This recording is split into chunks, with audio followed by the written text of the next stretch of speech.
உங்கள் வீட்டில் நடைபெறும் அனைத்து விதமான விசேஷங்களுக்கும் மிக குறைந்த விலையில் உலகத்தரம் வாய்ந்த கேமராக்கள் மூலம் போட்டோகிராஃபி எடுத்து தரப்படும். Book as now.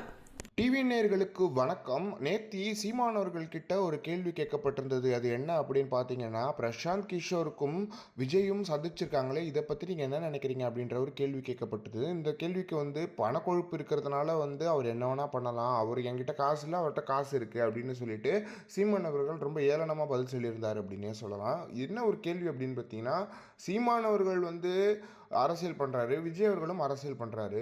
விஜய் அவர்கள் பண்ணுற அரசியலுக்கு பணம்ன்றது அவர் கஷ்டப்பட்டு சம்பாதிச்ச காசு அப்படின்றது எல்லாருக்குமே தெரிஞ்ச விஷயம்தான். இது பணக்கொழுப்பு இல்லைனா வேற எங்கேயோ பணம் வருதுன்ற மாதிரி சீமான் அவர்கள் பேசுனது ரொம்ப தவறான விஷயமா இருக்குது.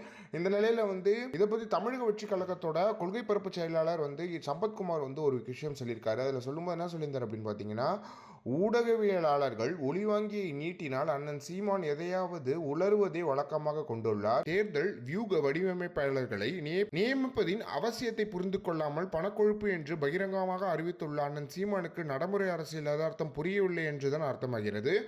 அண்ணன், நாங்கள் சட்டமன்றத்தில் பேசுவதற்காக அரசியல் செய்கிறோம், நீங்கள் பட்டிமன்றத்தில் பேசுவதற்காக அரசியல் செய்கிறீர்கள் என எண்ணிக்கொண்டிருக்கிறீர்கள்.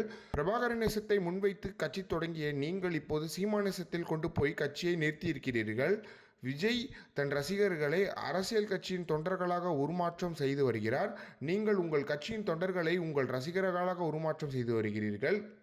உங்களோடு என்றும் எங்களுக்கு ஒத்துப்போகாத அண்ணன் அப்படின்ற மாதிரி அவர் போட்டிருக்காரு.